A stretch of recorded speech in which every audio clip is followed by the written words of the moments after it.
Hello दोस्तों। आज की इस वीडियो में हम बात करेंगे एमसीक्यूज़ एसी सर्किट से रिलेटेड टोटल 20 एमसीक्यूज़ की, जो कि एग्जामिनेशन पॉइंट ऑफ व्यू से काफ़ी इंपॉर्टेंट है। तो शुरू करते हैं। हमारा पहला एमसीक्यू है, in a AC circuit containing R L and C power loss can take place in C only, L only, resistance only या ऑल ऑफ द above। तो जो इंडक्टर होता है और जो कैपेसिटर होता है उसमें जैसा कि power loss, average power loss 0 होता है, तो इसलिए इसका जो राइट आंसर होगा वो होगा option number C, resistance only. Option number C, resistance only. दूसरा जो हमारा क्वेश्चन है वो है power factor of electric bulb is. तो जो इलेक्ट्रिक बल्ब का जो पावर फैक्टर होता है वो क्या होता है? ज़ीरो, लैगिंग, लीडिंग या unity. Power factor of electric bulb में इलेक्ट्रिक फिलामेंट यूज़ होता है जो कि हाईली रेसिस्टिव एलिमेंट का बना होता है। तो इस तरह से इसमें रेसिस्टर्स का यूज़ होता है, तो इसलिए जो रेसिस्टेंस होता है उसकी पावर फैक्टर यूनिटी होती है। तो इसका राइट आंसर है option number D, unity.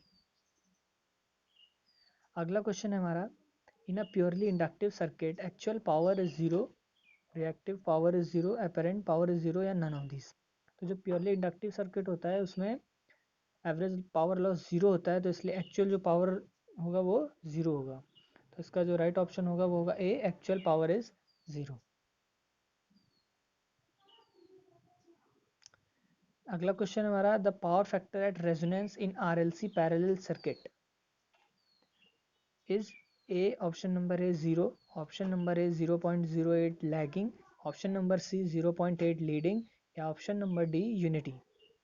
Power factor at resonance, resonance पे आरएलसी सीरीज सर्किट या आरएलसी पैरेलल सर्किट दोनों का ही पावर फैक्टर यूनिटी होता है, क्योंकि उस वक्त XL is equal to X C हो जाता है, यानी कि inductive reactance is equal to capacitive reactance. इसलिए उस वक्त जो हमारा रेजोनेंस होता है उसमें पावर फैक्टर हमारा यूनिटी होता है। तो इसका राइट ऑप्शन है आंसर नंबर डी, यूनिटी। अगला क्वेश्चन है हमारा, two waves of the same frequency have opposite face and the face angle between them is 360 degree, 180 degree, 90 degree और 0 डिग्री। तो इसमें कहा गया कि दो वेव्स हैं जिनका फ्रीक्वेंसी सेम है लेकिन उनके अपोजिट फेस हैं, तो उनके बीच का फेस एंगल कितना होगा? तो इसमें जो फेस एंगल होगा वो होगा पाई, यानी कि 180 डिग्री। इसका जो राइट आंसर होगा वो होगा option number B, 180 degree. Option number B, 180 degree. अगला क्वेश्चन है हमारा, the power consumed in a circuit element will be the least when the phase difference between the current and the voltage is 180 degree, option number A, option number B 90 degree, option number C 60 degree या option number D 0 degree. तो किसी भी circuit में सबसे कम power loss कब होता है और वो फेस एंगल जब ये पावर लॉस सबसे कम होता है करंट और वोल्टेज के बीच का, वो हमको बताना है। तो जो पावर लॉस होता है वो होता है वी आई कॉस फाई। इसमें मैटर करता है, सॉरी, इसमें मैटर करता है, इसमें मैटर करता है कॉस फाई। तो कॉस फाई की वैल्यू मिनिमम कब होगी? जब फाई की वैल्यू 90 होगी। कॉस 90 इज इक्वल टू 0, तो उस वक्त total power loss V I cos phi is equal to 0 हो जाएगा। तो इसलिए इसका जो राइट आंसर होगा वो होगा option number B, 90 degree. Next question हमारा, the form factor of a sine wave is, option number A 1.414, option number B 0.707, option number C 1.11 और ऑप्शन नंबर डी 0.637। इसका जो राइट आंसर होगा वो होगा ऑप्शन नंबर सी, 1.11। जो form factor होता है साइन वेव का उसकी वैल्यू होती है 1.11। अगला क्वेश्चन हमारा, form factor is the ratio of A, average value upon RMS value, option number B average value upon peak value, option number C RMS value upon average value या option number D RMS value upon peak value. तो इसका जो सही answer होगा वो होगा option number C, RMS value upon average value.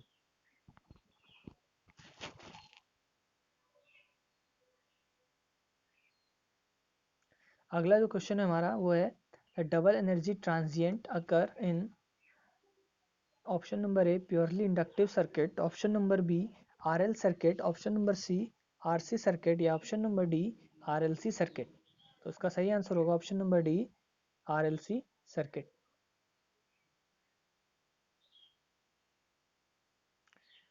अगला question है हमारा the transients current are associated with the.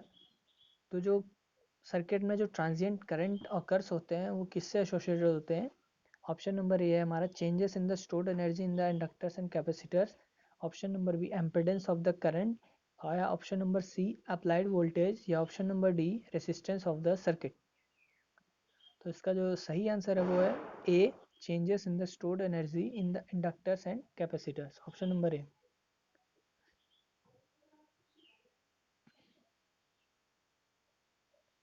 Next question हमारा the best place to install a capacitor is very near to the inductive load, across the terminals of the inductive load, far away from the inductive load, या option number D anywhere। तो इसका जो सही answer होगा वो होगा across the terminals of the inductive load, क्योंकि inductive load में रिएक्टिव पावर को कंपनसेट करने के लिए हम कैपेसिटर का यूज कर सकते हैं। In a series resonant circuit the impedance of the circuit is. तो जो सीरीज रेजोनेंट सर्किट होता है उसमें सर्किट का इम्पिडेंस क्या होता है? Option number A minimum, option number B maximum, या ऑप्शन नंबर सी जीरो, या option number D none of these. इसका जो सही आंसर होगा वो होगा ऑप्शन नंबर ए मिनिमम। तो जो सीरीज रेजोनेंट सर्किट होता है उसमें जो इम्पिडेंस होता है सर्किट का वो सबसे कम होता है, क्योंकि उस वक्त XL is equal to XC होता है, और जो सर्किट में जो इम्पिडेंस होता है वो केवल और केवल रेसिस्टेंस पर ही डिपेंड करता है। तो इसका सही आंसर होगा ऑप्शन नंबर ए मिनिमम।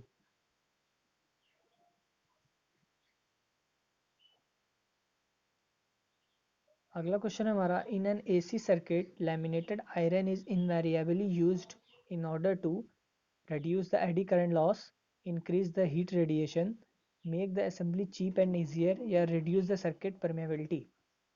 तो जो आयरन के लैमिनेशंस होते हैं उनका प्रयोग एडी करंट लॉस को कम करने के लिए किया जाता है, क्योंकि लैमिनेटेड आयरन एडी करंट को कम करता है। तो इसका राइट आंसर है option number A reduce the eddy current loss.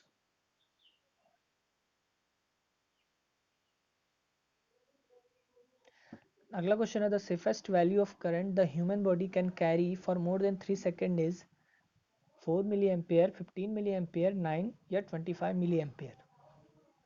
इसका राइट आंसर होगा option number B 9 milli ampere. तो वो सेफेस्ट वैल्यू करंट जो ह्यूमन बॉडी से पास कर सकती है मोर देन 3 सेकेंड के लिए विदाउट एनी हार्म वो है 9 मिली एम्पेयर। अगला क्वेश्चन है the power measured in terms of decibel in the case of.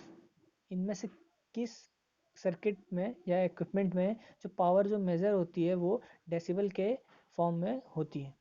Option number A electronic equipment, या option number B transformers, option number C current transformers, या option number D auto transformers. इसका जो right answer है वो है electronic equipments, option number A electronic equipments में जो power measured होती है वो in the terms of decibel होती है।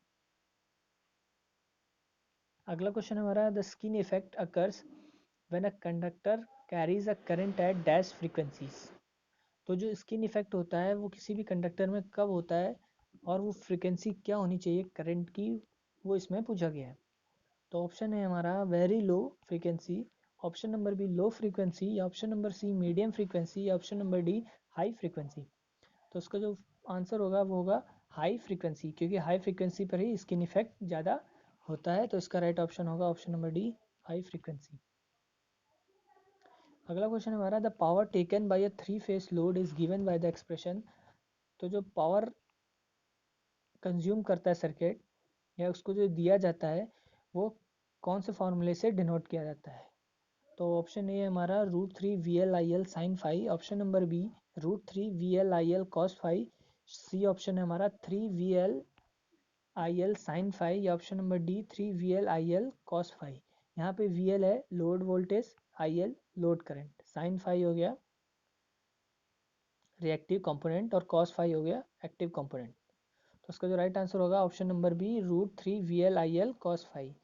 ये जो हमारा power taken by 3 phase load का एक्सप्रेशन है राइट आंसर। नेक्स्ट क्वेश्चन हमारा, at a very low frequency a series RC circuit behaves as almost purely. तो बहुत ही कम फ्रीक्वेंसी पे एक सीरीज आरसी सर्किट किस प्रकार से बिहेव करता है? Option number A resistive circuit, option number B inductive circuit, option number D capacitive circuit, या option number D none of these. तो इसका जो सही आंसर होगा वो होगा option number D C capacitive circuit.